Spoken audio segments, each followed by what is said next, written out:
एपटे मामा बनाऊँगी मशरूम करी मशरूम मसला। मामा किया को जानते ना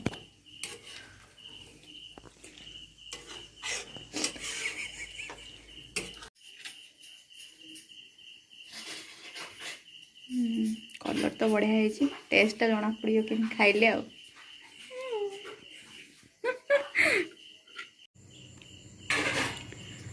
अदा रसुण पेस्ट 2 स्पून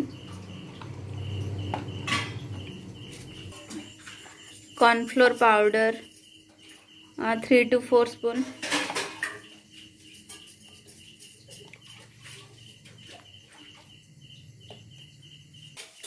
हलदी हाफ स्पून रु टिके जस्ट कम लंका गुंड जस्ट स्लाइड टिके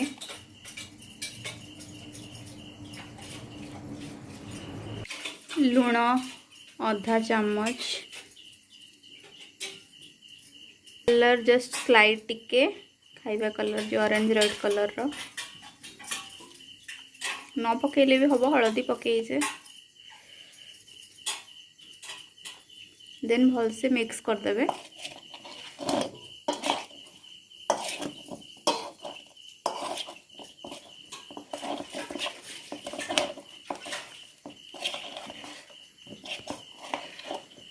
पनीर टाको ये भाया मिक्स करेंगे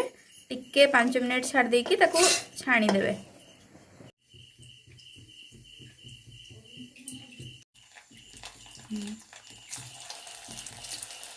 तेल गरम हो गला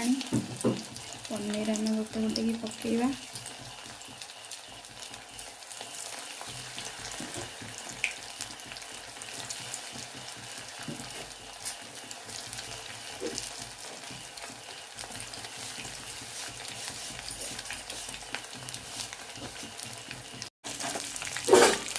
धीरे धीरे ताको देखिए ना भांगी जीव होला छाणी की रखिदेवे छाणिले पड़ी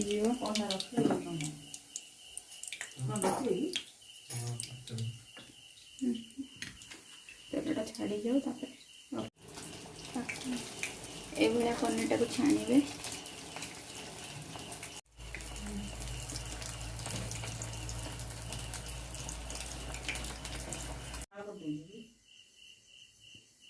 कड़ेटा टे गरम होला पर तेल 2 to 3 स्पून देबे लंका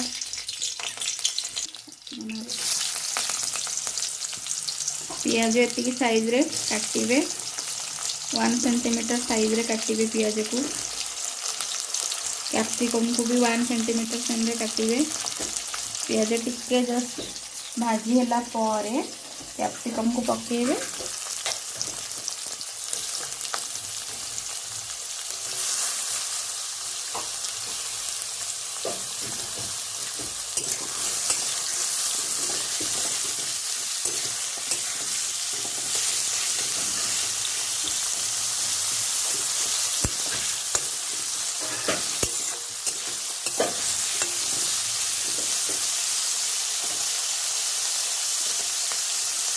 टिके 2 मिनट पर लुण टिके पकईदेव लुण टेस्ट अनुसार लुण पकईदे जी अमाउंट नब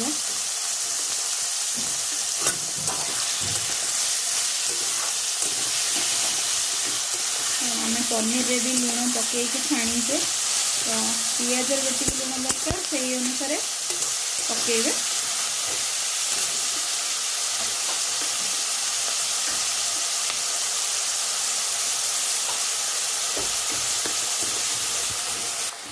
पियाज टिके भाजी होला पर कैप्सिकम जोटा 1 सेंटीमीटर काटी सेटा को पकेबे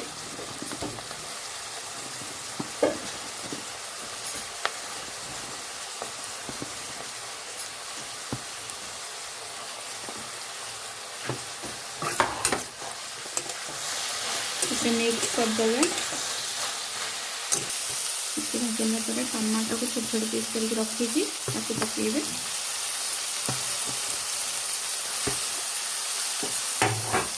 बेसी भाजनी कम पिज टे बेस भाजब ना मिक्स हो गले भल लगे टे कंचा कंचा रही भल लगे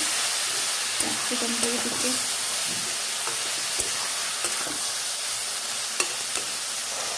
tomato sauce 2 spoon tomato sauce टिके देबे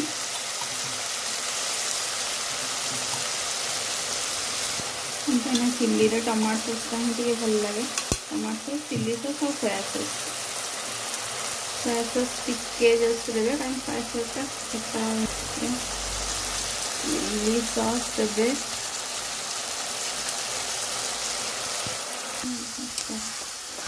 भल भाव मिक्स करके पनीरटा पकेबे मु कहिया भूल जाइए अदा रसुण पेस्टा पियाज पकेया पूर्वर पकेबे सेटा मो वीडियो रे नहीं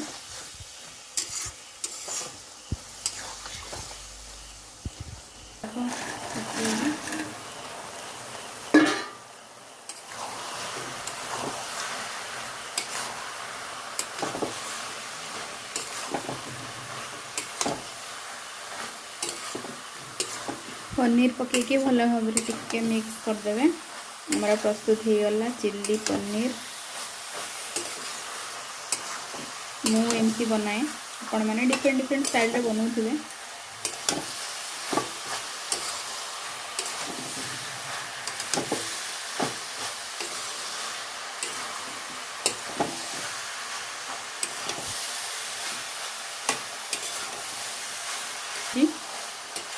कलरटा